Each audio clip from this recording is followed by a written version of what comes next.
Welcome back to NT Coins World, the ultimate destination for rare coin collectors, penny hunters, and numismatic enthusiasts. If you've ever wondered whether the humble Lincoln cent sitting in your pocket change could actually be worth more than face value, today's episode is for you. We're diving deep into the phenomenal Lincoln cents that have earned their place in collector history. Get ready to explore the fascinating details of the 1971's Lincoln cent and the iconic and complex 1980 to Lincoln cent. These coins are more than just currency.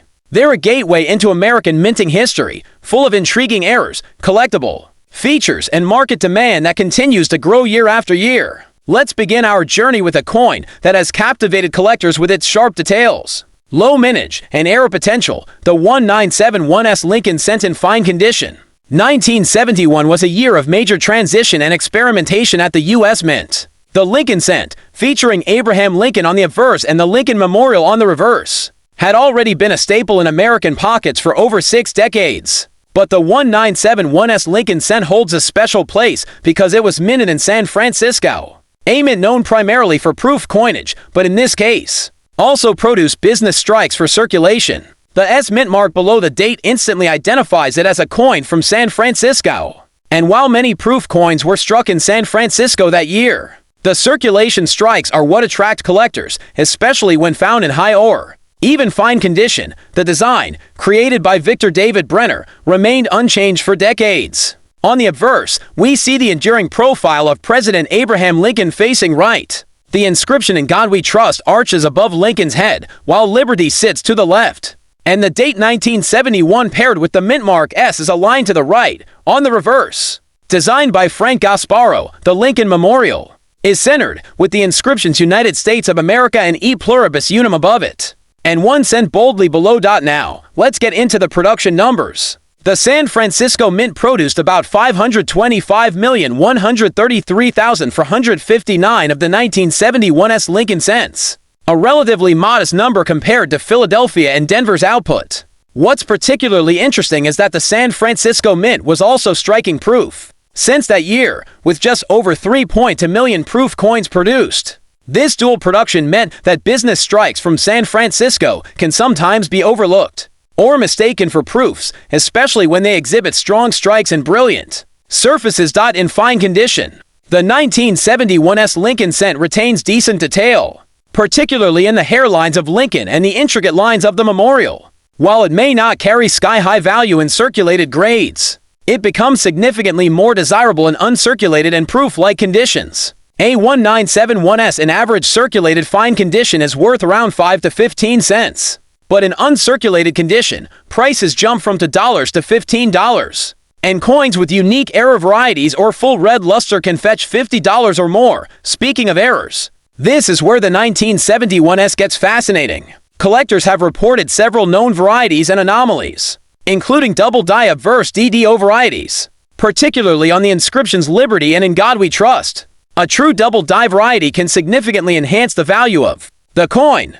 High-grade examples of these double die cents have sold for hundreds of dollars at auction. Other errors to look for include off-center strikes, clipped plankets, and struck-through debris errors, which can increase the value to over $100 depending on condition and rarity. So why is the 1971's so important to collectors? It's a San Francisco business strike in a decade when the mint was shifting its focus and experimenting with production methods. It serves as a link between proof quality and mass-produced coinage, and that bridge is where value lives. Lincoln cent collectors who build full mint mark sets often need the 1971's to complete their collections. When found in fine or better condition with good eye appeal, it becomes an anchor piece in the Lincoln Memorial cent series.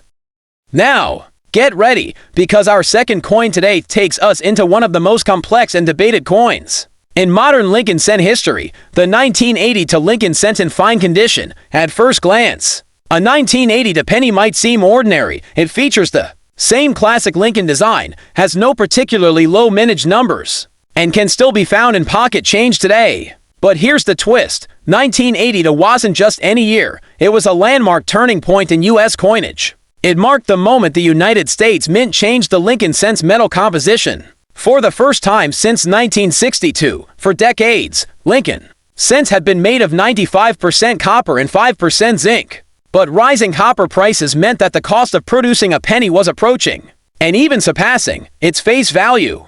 The U.S. Mint responded by introducing a new composition, a copper-plated zinc core 97.5% zinc into 0.5% copper. However, the transition didn't happen overnight. In fact, 1980 to Lincoln cents were minted in both compositions, making this year uniquely split between old and new metallurgy.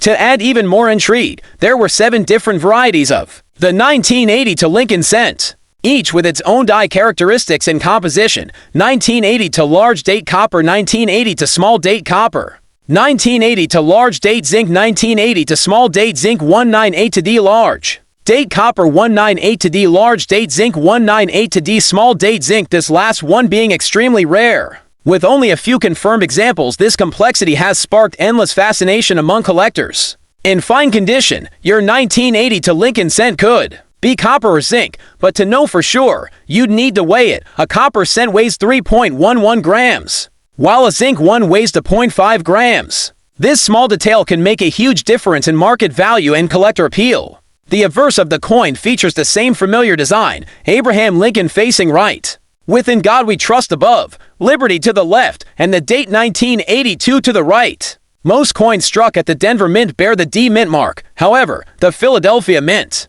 which struck coins without a mint mark, is responsible for several of the 1980 varieties. Despite high production numbers, with over 10 billion coins minted across both Philadelphia and Denver mints, the 1980 to Lincoln cent still holds collector value due to its complex composition and size varieties. In circulated fine condition, most 1980 to cents are worth face value. But once identified by composition and variety, specific ones can be worth $1 to $20. The rare 1980 to D small date copper coin is the true standout. Examples have sold for over $15,000 at auction due to their extreme rarity. Errors for 1980 to Lincoln cents also exist and are heavily pursued. Among them are die cracks, bubbled plating errors on zinc plankets, and struck-through grease errors that obscure parts of the design. The most valuable are off-metal errors, where a 1980 to dated cent is struck on a planket intended for a different metal or denomination. These can sell for hundreds or even thousands depending on condition. What makes the 1980 to Lincoln cent such a key part of any collection isn't just its abundance. It's the story it tells. It captures the transition between 2 eras of coinage. It's a reminder of how economic pressures shape even the smallest forms of currency. And it gives collectors the chance to engage with a set of coins that require real knowledge, attention to detail, and investigative spirit. That kind of challenge is what true coin collectors thrive on.